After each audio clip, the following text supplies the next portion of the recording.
rain don't fall, that's when you know you're gonna go dry. When the rain don't fall, that's when you know you're gonna go dry. And it won't do no good to be crying out loud, babe, or cursing the sky. Hi, welcome to Thinking Green. Joining me tonight is Greg Perry, and he is a representative of the Connecticut Education Association, and you're the UNISERV representative. Do you want to talk a little bit about what your CEA does and what the role of UNISERV and your relationship is and what you do? Absolutely. So Connecticut Education Association, the CEA, is the largest teachers union in Connecticut, and it is our job to support schools and to support our teachers. So a UNISERV representative, the best way to look at it is I'm like a liaison between the CEA and local educational associations, local school districts. So every school district is going to have their own local, which is the union that's going to have an executive board with a president, vice president, secretary, treasurer, and I work with them on whatever things they need and whatever help I can provide to the districts, whether it's negotiating contracts, dealing with personnel issues and discipline, dealing with just working conditions issues at the school to make sure that everybody's treated justly and fairly. I'm there to help out, working with 10 districts in southeastern Connecticut. And other than the New London Education Association, what other school districts do you work with? So Isaac School right there in New London, it's one of the charter schools that is unionized here in Connecticut. Also Groton and Stonington and North Stonington and Ledyard, Preston, Lisbon, Griswold. I don't want to miss anybody, that would be bad. But basically everything that's kind of south and east of Norwich, Montville area, I cover. That's my area. And I know this has been a tough budget year in a lot of places. Yes. I met you at the rally that was held in New London about a month ago, supporting, our school budget, which maybe in the long run it was heard, but didn't have, well, I don't know. You could say we got a few moral victories here and there, but the school is not being funded to the level that it can be. New London's a place that's in a very difficult place when it comes to funding its school and other programs. Has some structural disadvantages. Well, yeah, I think you also mentioned when you spoke there that although it was a bad budget year for a lot of towns, New London was really the one district that flat-funded schools. In our region, they're the only one that flat-funded. There was some other places where there was people who proposed that or wanted to do that, but it's the only one. It is statute, so it's law that a school district can't fund so the town can't fund the school district lower one year than the year prior. So you have to minimally fund it at the same level as the year before, and that's exactly what they did. They went with the lowest amount that they legally could. Now, when I was on the Board of Ed, though, flat funding is, for all intents and purposes, funding less because a lot of what you have to fund are contracts. And, even if there's a 1% raise in there, that money has to come from someplace else if the budget is flat. You nailed it. I mean, we just negotiated contracts in New London last year, and it was a difficult negotiation. You have a town and you have an administration, you have a Board of Education in New London that is just doing more with less in general. They're creative, they get a lot of money from the state government and the federal government in grants. If you're looking at what the town is paying per pupil for the students in New London, it's vastly lower than any of the other districts around here because of everything that New London does to bring in so much money. But the point that you're making is very valid. If you're flat funding a district, you are basically underfunding that district. You're saying you're going to have to cut things. Educational costs are inflating at a rate that is far beyond the inflation rate that all of us are feeling. If you look at special education costs, those are going up at well over 10% per year. Same thing with transportation costs and bus contracts, fuel, utilities, and then there's salaries, like you said. Most of what school districts have to pay for is not discretionary funding. They don't have a choice. They legally have to pay for all of these things. You have a small sliver of the budget that's discretionary, and the vast majority of that is salaries. So when you're trying to cut a budget to fit what a city council or a board of finance says, this is the most that we're going to give you, we can't raise taxes, it means you're going to lose people. It means I've had a lot of difficult conversations this year with teachers saying, you don't have a job here next year, and we got to talk about what your options are moving forward. And I was on the Board of Ed one term, like 15 years ago, and looking at the budget, that was the most shocking thing to me, that so little of it was discretionary. Right. I think maybe less than 10% was wiggle room. Right. Everything else, there were contracts that had to be fulfilled. We're paying health insurance. We know that health insurance costs go up. Yeah. Without any really. In a good year, 5%. When you did really well, they only went up 5%. About 5 or 6 years ago, New London was one of the few towns in Connecticut that passed a resolution at City Council supporting creating a single-payer system in the country or in the state. Anyway, we can do it. And we did some math, and it wasn't really hard math, to figure out how much money the city would save if we were not responsible for employees' health insurance and retirees' health insurance. Mm-hmm. And it was like a 70% savings over what the current is. Yeah. So, and it isn't like you have a choice. You get a bill, you have to pay it. Right. Yeah, that's absolutely correct. I just can tell you personally, you could double my taxes. If you took away the healthcare costs that I have, I would be taking home more money. And I'm only paying for the cost share of my health insurance about 20%. My employer has to pay that 80%. So our school districts are paying for 80% of the cost of health insurance for all of their teachers, and it's a huge number. And it's true with all of municipal employees. Yeah. Around that time, I went to some town hall meeting with Representative Courtney on the subject of healthcare things, and he was trying to do all kinds of, let's cap insulin costs and let's do this and that. And I said, our cities are getting killed. It's a second line item in the city budget is insurance after wages. And he admitted that paying for health insurance distorts the whole economy. Yes. From individuals to municipalities to the state. I'm shocked, and I have been for many, many years, that we haven't figured this out yet as a country, as a society. Healthcare is just, it's my opinion, something that people should be entitled to. We should take care of our people. We can do that. We can afford to do that. I think we can afford to take care of our citizens' health, and we can afford to make sure that everyone's educated and make sure that they have a quality education with teachers that are paid well and respected well. Well, I think, and it's been a little bit of a disturbing trend, and it seems like it's gotten worse the last 5 or 6 years, that people in government, or maybe in a lot of walks of life, are not looking at the long-term picture. So, an investment in education, well, you don't see it, as immediately as if a new apartment building gets, built, or. Right.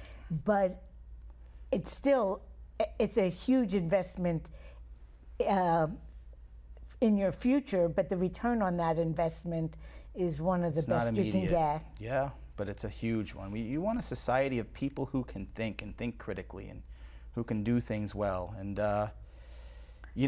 we feel the short-term impact when something goes away that we loved.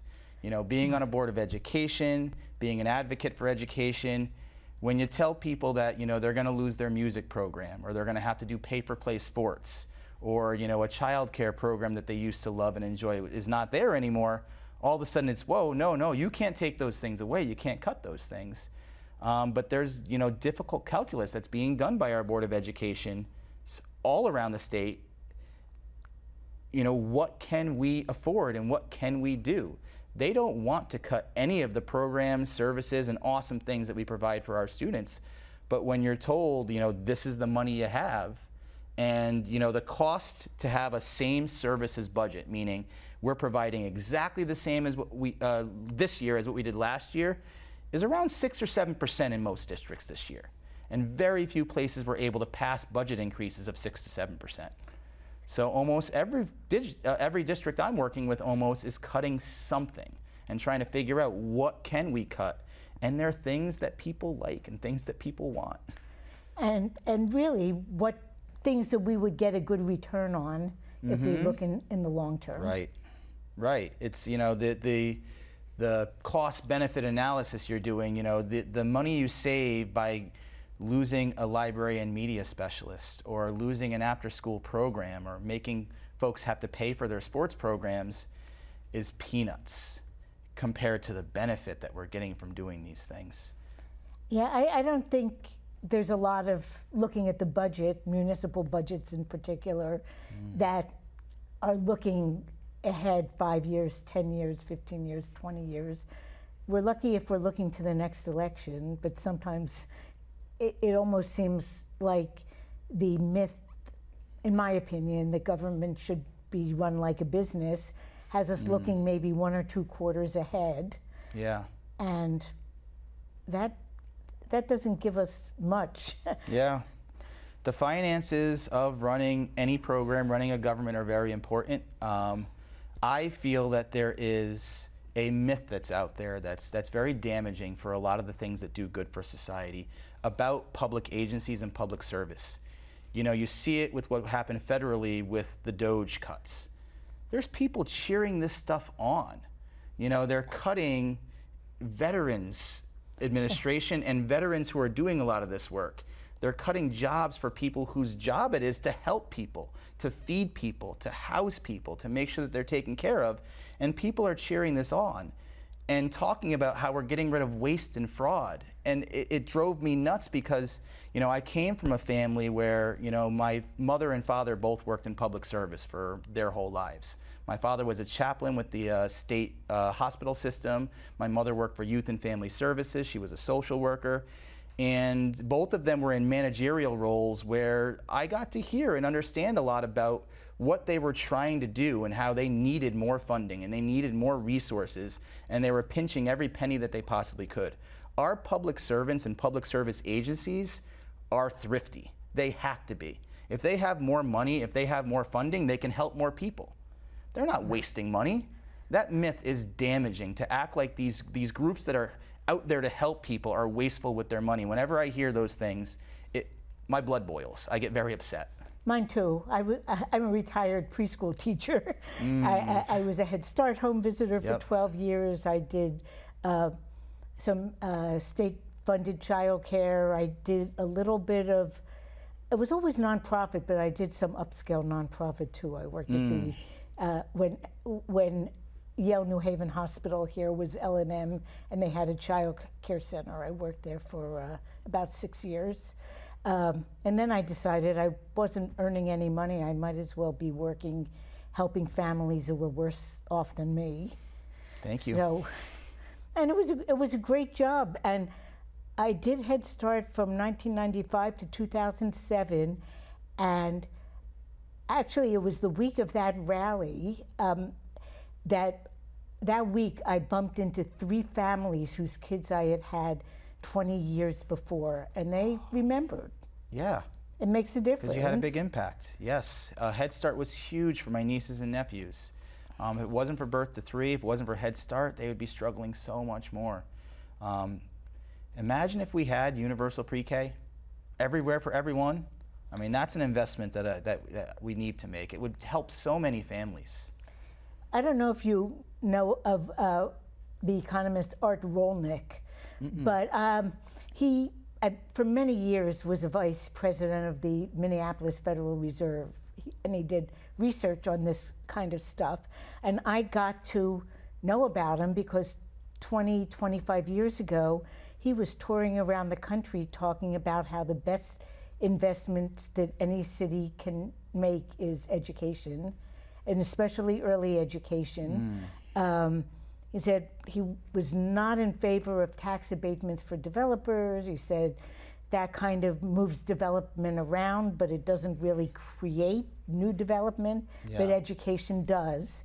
And so being a preschool teacher, I learned about him, and that's really where he's coming from. Mm-hmm. With, I would like to read some of that now. Yeah, he just did a couple of interviews. His more recent things are, that cities shouldn't give big subsidies to have sports stadiums built in their towns. Especially when the city's not the one who's profiting from it in the end. Which is all too often. Yep. So so you were talking about, kind of the trickle-down, not trickle-down poverty. Trickle-down economics. I mean, when the federal government decides it's going to stop funding things that we need, that we use, that we want, that stuff has to be paid for. And some of those things, and we talked about this a little ahead of the show, are actual federal mandates. Right.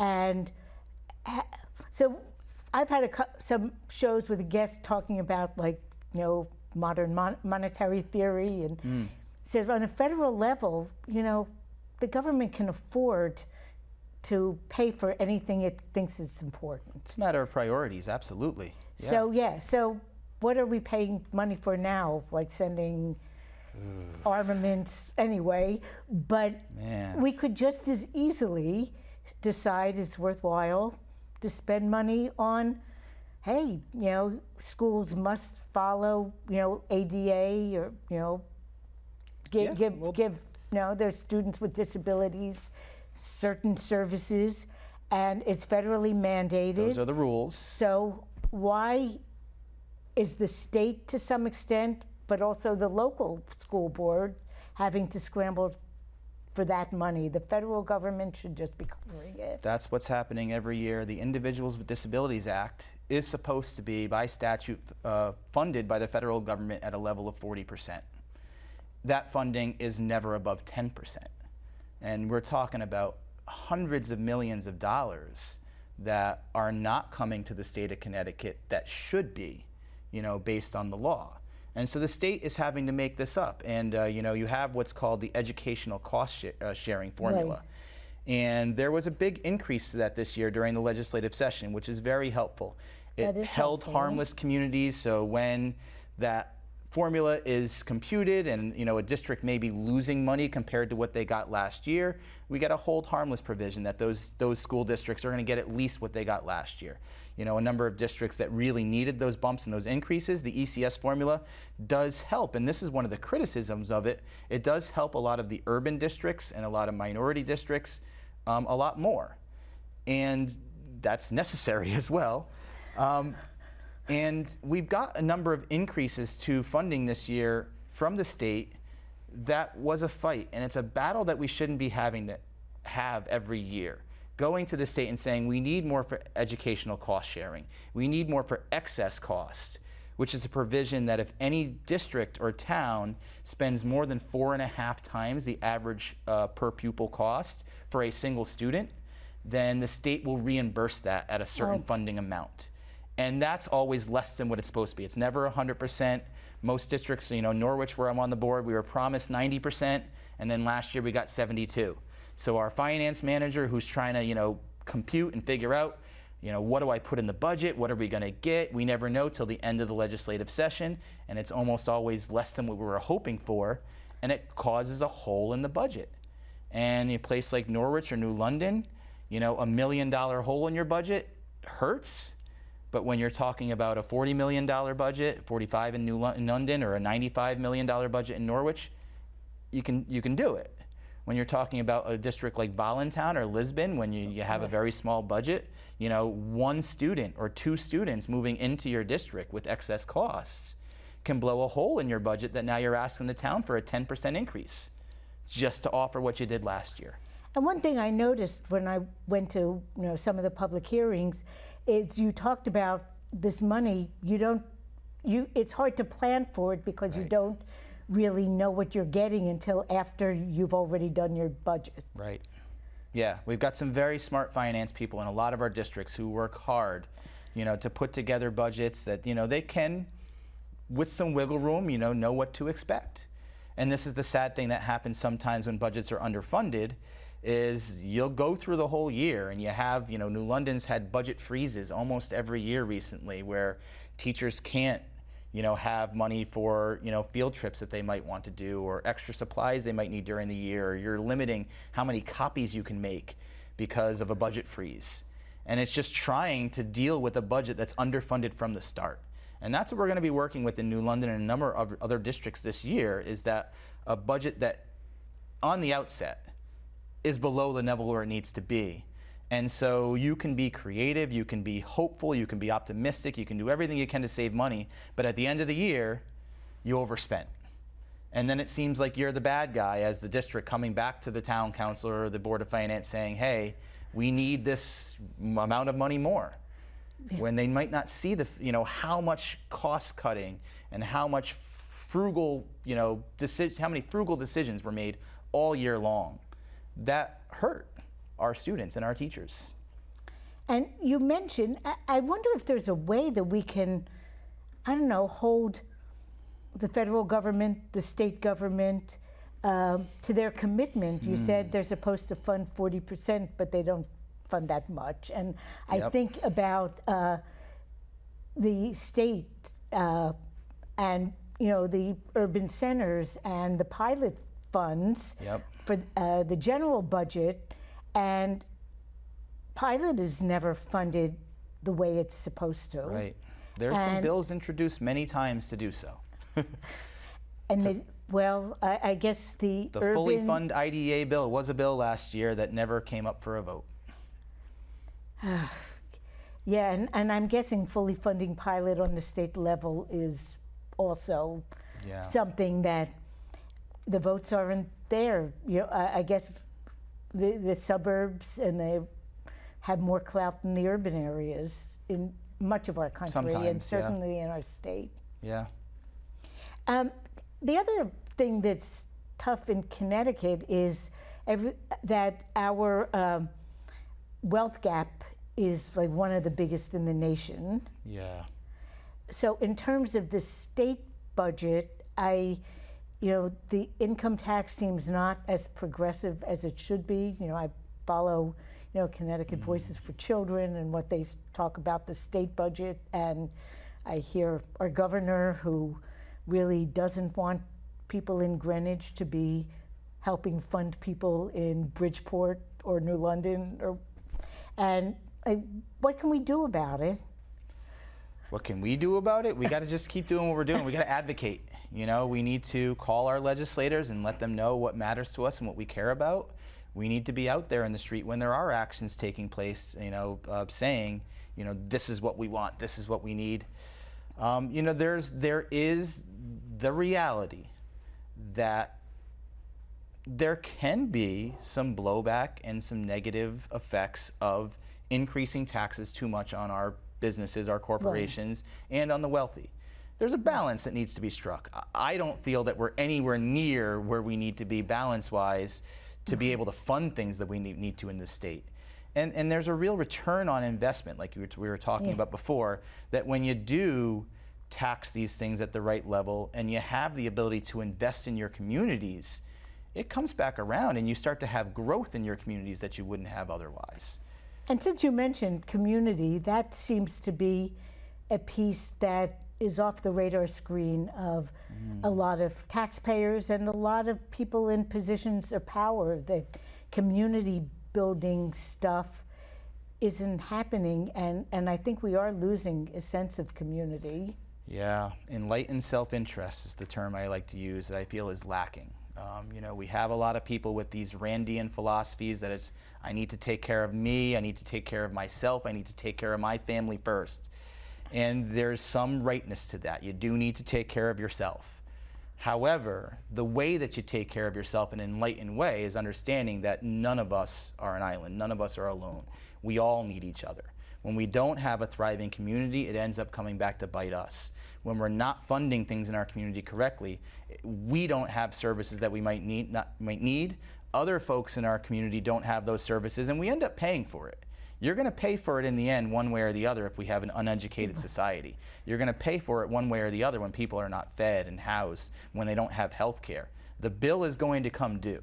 So if we do these things in a thoughtful way, that is looking at how do we invest in these things to make sure that we're getting the most bang for our buck, the most for our dollars, we're creating systems that are sustainable, things work better. When we look at this short term and just say, I don't want to pay more taxes right now, so we're not going to fund this thing, we end up paying for it in the end. We end up getting into a situation where we're stuck. Now we have to pay for these things. And you mentioned the Randian perspective, and many, many years ago, back in the 70s,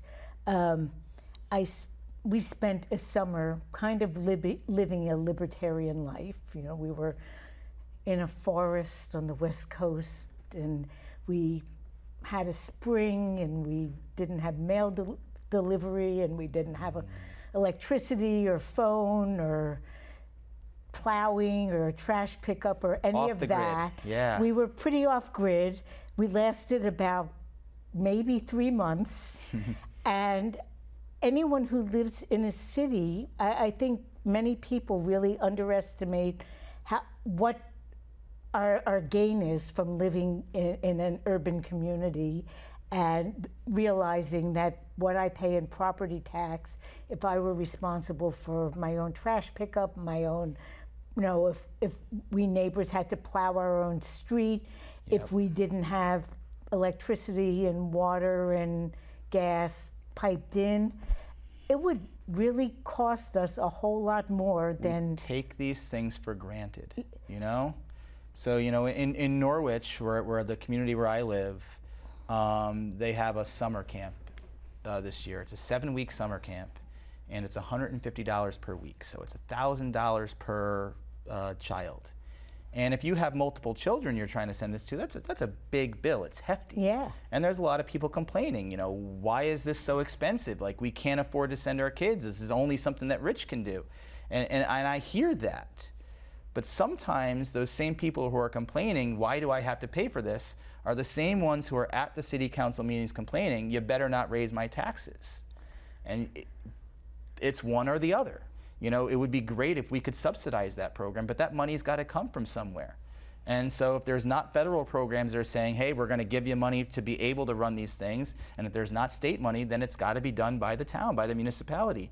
And when we're already looking at a small mill rate increase there was a lot of things like that were on the chopping block that we said we can't afford to subsidize this, we can't afford to pay for this. And, you know, all those things that you're talking about, I try not to take for granted the fact that I can just put my, you know, bin out there on the corner and it gets just taken away. I don't need to be driving my garbage to the landfill every day, which is happening in a lot of communities. It is. Where they can't pay for that. And it's particularly ironic to me when the people who live in the city talk about how self-reliant they are, because there's so much we get from being part of the community. All benefited. We have all benefited from socialist ideas and programs. I know that's a bad word sometimes, but it's real.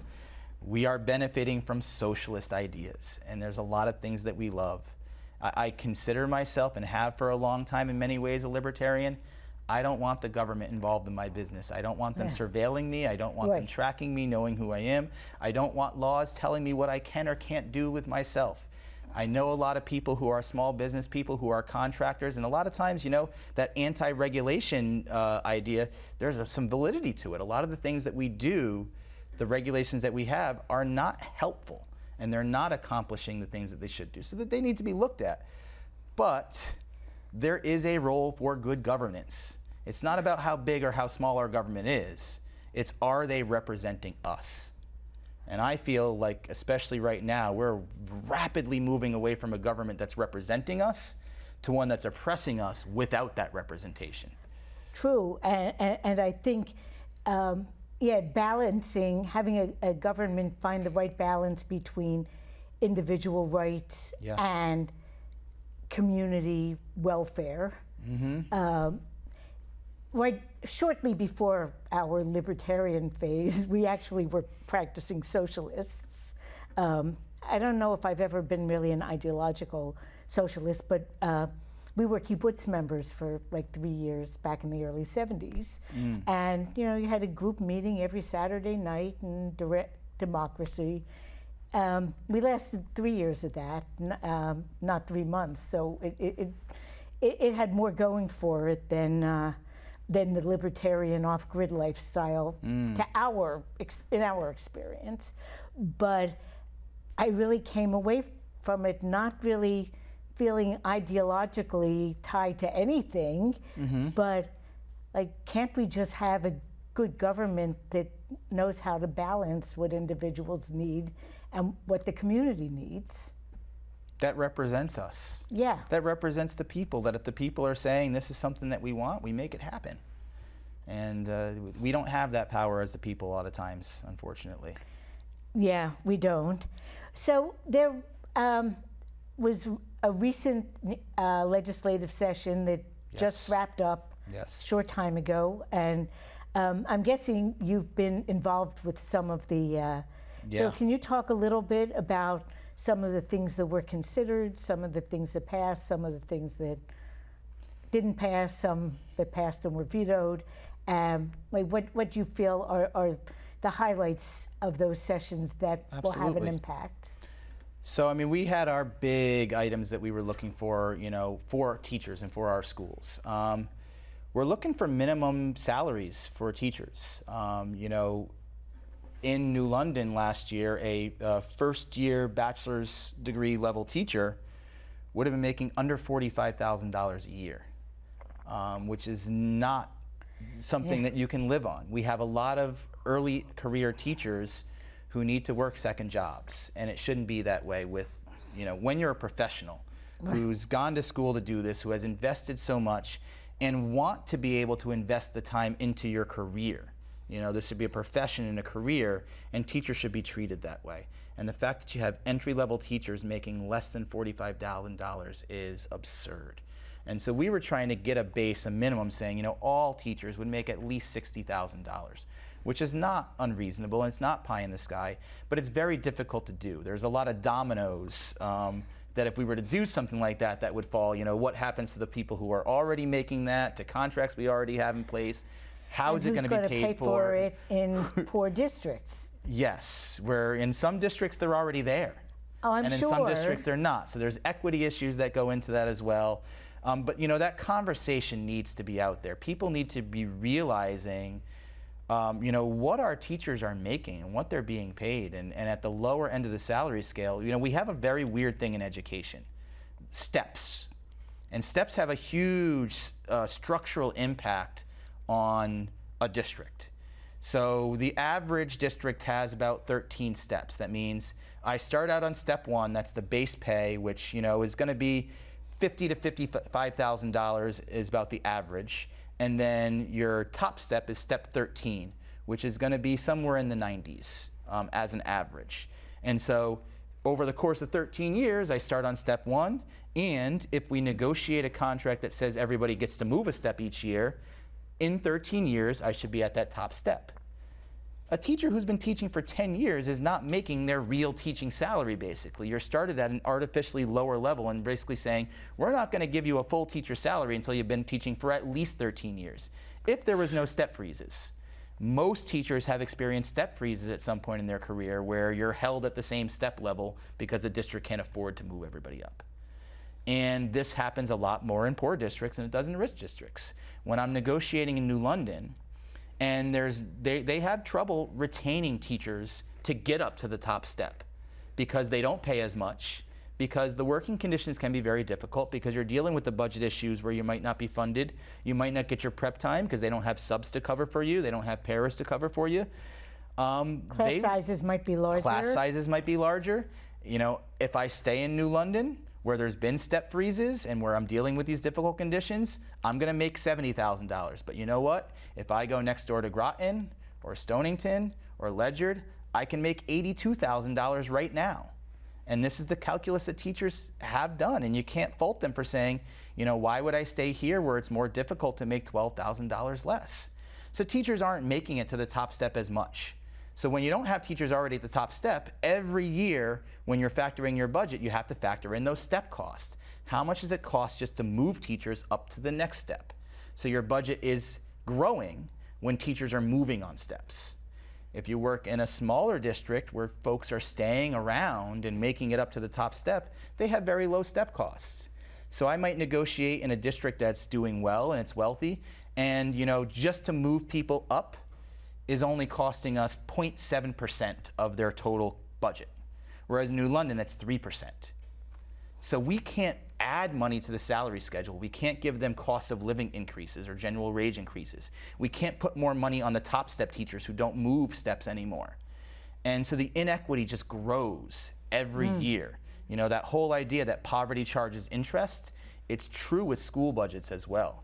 School districts that are traditionally underfunded and historically underfunded, you know, they're getting interest charged every year because it's hard to hold on to those teachers, to get them to the top step, to build a good salary schedule. And so there's a constant struggle that other districts don't have to the same extent. And I'm thinking with a high teacher rate of attrition, every time a new teacher is brought in, there's just, it takes time for the teacher to learn the ropes. Yeah. To get. Yeah, there's issues with the quality of education when you can keep a staff intact compared to when you're bringing in new people and they have to learn the culture and they have to learn the policies and they have to learn, you know, how that school district operates. Yeah, I'm thinking that even someone who comes in who is a really skilled teacher, it still takes a long time to make all the connections they have to within the district, because no teacher is only in the classroom and not impacted by everyone else in their school and the district. And when you get to know the kids, you know, not just the kids that are in your class, but all of the students in the schools, the ones who are your past students, your future students. When you're a part of a school, that's a special thing, when you're a part of that community. And when, you know, you have to move around or you choose to move around because financially it's the only way that you can make it work. When you're, you know, in debt like a lot of teachers are and you need that extra $10,000, you're now going into a place where you're losing that, you know, that sense of community that you had in the place that you love. My teachers in New London love their colleagues, they love their students, they love working there. They just, it's not the right choice for their families sometimes and they have to leave. And it's really sad that it is that way. It shouldn't have to be. It seems as though it could be preventable. Absolutely. If our absolutely value system was a little different. Yeah, absolutely. So that was our big money bill that we wanted, wasn't that minimum salary, and you know, we're going to keep working on that. And in the meanwhile, you know, us uniserves, us folks, we're going to work to try to get those minimum salaries up. We raised the minimum salary significantly in this past contract in New London. The other thing that we really wanted was something that's called a just cause provision for teacher dismissal for educators. So just cause is a due process right that employees have. It basically says that an employee can't be disciplined or dismissed without cause to do so. You know, there'd have to be a rule that was broken. The employee would have to know that that rule is there. The rule would have to be applied equally. You'd have to have your day in court, the right to have, you know, evidence presented to you, to have the right to, you know, present opposition to that evidence, look at all the mitigating factors. It basically just says you should have the right that if someone's going to terminate you, they have to show that they have cause to terminate you. Now, most municipal employees have this. Teachers do not. We have that for discipline, so you can't discipline, you can't suspend a teacher without just cause. But the Teacher Unfair Dismissal Act or statute says that you just need due and sufficient cause to terminate a teacher. And it doesn't work for the district or for the union or teachers, to be fair. Because what ends up happening most of the time is that if you have a teacher who a district wants to terminate, we end up just working out a deal where they can resign because it helps the teacher out, but also the district doesn't have to pay the cost to go through the whole teacher termination process and show that they have that due and sufficient cause. So we have some issues that we've been working on to try to make fair, real fair dismissal for teachers. Teachers' unions are not trying to protect bad teachers, and nothing could be further from the truth. I do not want to represent a member who is really doing a bad job and not responding to the interventions that have been put forth to help them. I don't want them to stay in the district because that hurts the rest of the teachers in the union when everyone's not pulling their weight or when folks are not being consistent with the way that we need to teach and to handle discipline issues especially. So that idea is there, but that's not what we want at all. We just want fairness. We want that if you're going to discipline or dismiss a teacher, you have to show that you have reason to do so, that they messed up, you tried to help them, and didn't get anywhere. That's all we're asking for. Didn't get it. We didn't get it in this legislative session. It was passed through the House. It stalled in the Senate, was never brought up for a vote. So we're going to keep working on that because it is something that I just think gets to that issue of fairness that's really important to the CEA, that's really important to unions, that all of our employees are treated fairly. So since you deal with the legislature more than I do, but it seems like some issues that I've gotten involved with, there's a certain level of gatekeeping within the legislative session. You know, in the past I've promoted things like, you know, expanding health services statewide, and bills that, you know, were brought up by the committee and were voted on unanimously. It seems like, you know, one guy or one gal in some position of power can just keep it off the floor. Is that just a perception, or is that really how things sometimes happen? Yes, I think sometimes is the key word. That is how things sometimes happen, that you do have gatekeepers, that you do have things that have broad public support and even legislative support, but they end up not passing for many various reasons. And one thing that I've learned in my life in public service is that legislation and laws and the process of changing policy and changing law is slow, and it should be.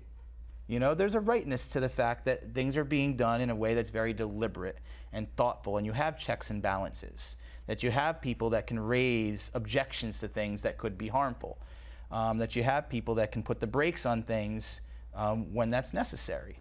But it does make it hard when there's things that, you know, we all want and that would be nice, and the bureaucracy gets in the way sometimes.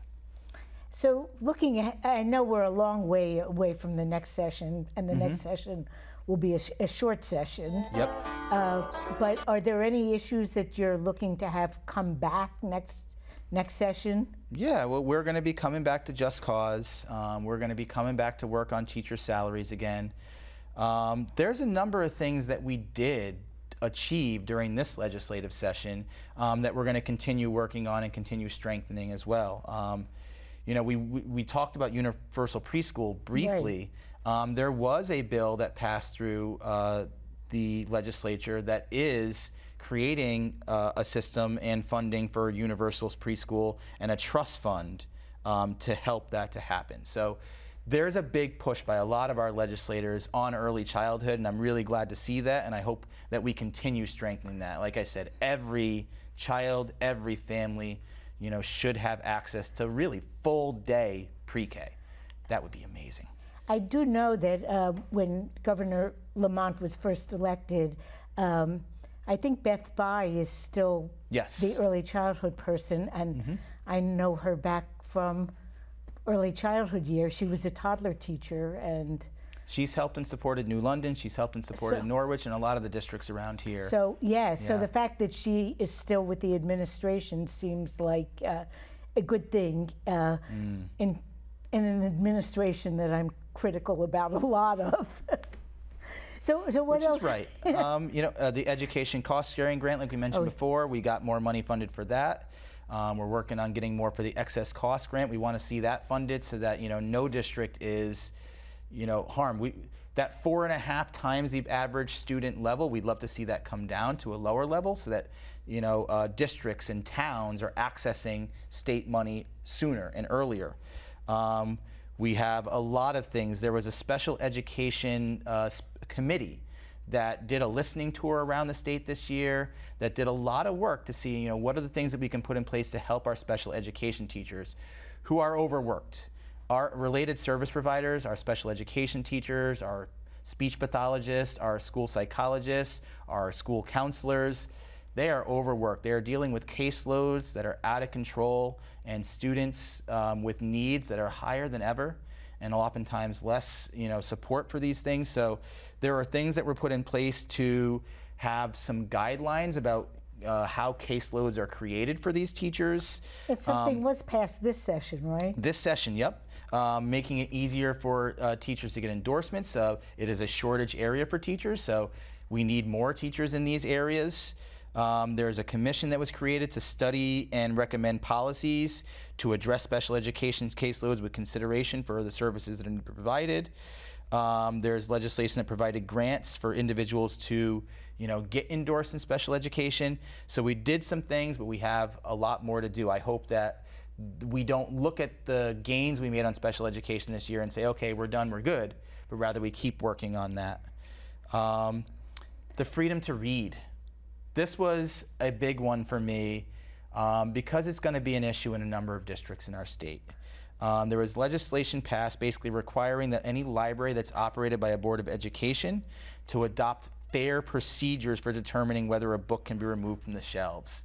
So you don't have someone who can just come and say, I don't want this book to be there, even though they've never read it and don't understand what's going on with it, but rather there has to be a process and a procedure to really look at what's going on with that book and decide whether or not it needs to stay there. Boy, it's really sad that we've come to that, because to me, the librarians have been, like for the last 25, 30 years, it's been clear they are like the heroes in our society. Amen. The folks who are supporting book bans are not the good guys if we look at history. And we have about 4 or 5 minutes left. And wow. Yeah, so how can people, I know summer is not the time that people are thinking about the school year, but how can people support education in their town? How can people support unions at a time when, unions are under fire as well? The short answer is yes. So I think, yes, support unions and support teachers, So I think back to coming out of the COVID pandemic when our teachers were heroes. And, when all of our kids were at home for a while, we realized, what our teachers are doing. When you just have a couple of them in your house and you're trying to help them with their work and, get them educated, people had an appreciation for our teachers that is, I would say, beyond waning. It's going away. We're starting to be vilified again. Oftentimes, our education budgets and our schools are blamed for all of the fiscal and financial issues a town is having. Norwich this year increased their education budget by 1%, led to over 20 staff losing their jobs, a number of really important things cut from our multi-language learner programs, from a lot of stuff that we really value and really need. And yet there's still people who are saying, this education budget's out of control and they're spending wastefully and they're raising my taxes because of it. Understand that the people who are involved in education, both our teachers and our administrators as well, are doing the best that they can to be frugal, to be thrifty, to give us the best deal that they possibly can, and they just want to provide great educations. So, I would say attend Board of Education meetings, attend City Council meetings, pay attention to what's going on, listen, ask questions, and be an advocate for public education. Make sure that you're a voice at these meetings that's saying, I value education. I value our students learning. I value the programs that are being provided for our children. And so I don't want to see those things cut. So we got to find ways to balance this budget, not on the backs of our teachers and our students. So there's not a lot of actions right here summertime, but there is plenty of ways to make sure that your voice is heard by still attending those meetings and contacting your legislators to make sure that they know that you value education.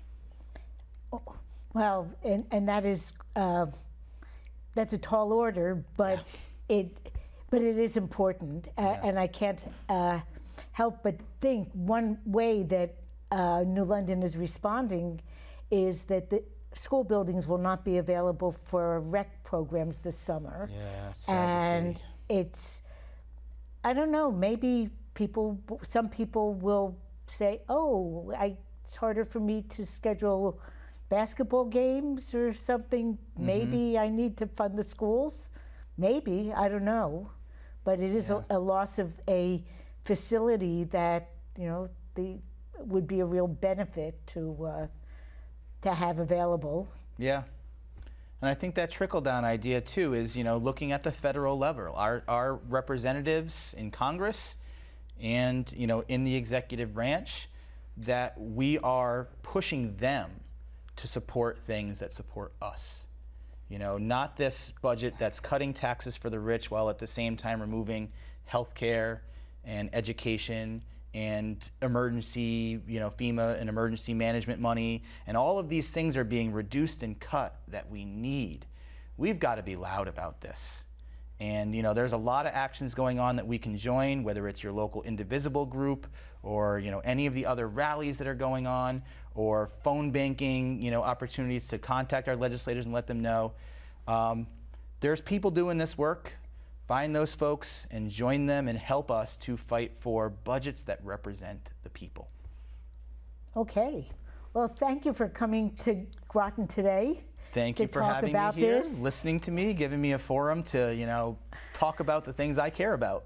Well, thanks for coming down. Maybe when the session starts next, winter. Yeah. It would be a good idea to come back and see, see how things are happening in the districts in response to what happened this year, and see what we can put on the legislative agenda for next year, even though it is a short session. We still got to get stuff done. Yeah, and things that, came up this year and weren't finished can Hopefully come back. We can bring those things back. Well, thank you so much for coming down, and for the rest of you. It was my pleasure. I don't know who's going to be here next week, but it'll be fun. And thanks a lot. Thank you, Rana.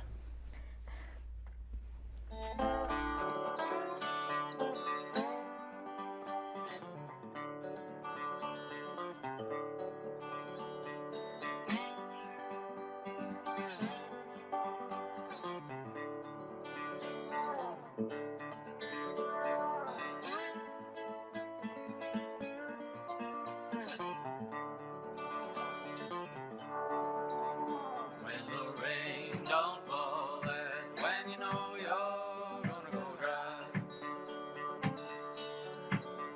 When the rain don't fall, that's when you know you're gonna go dry. And it won't do no good to be crying out loud, babe, or cursing the sky.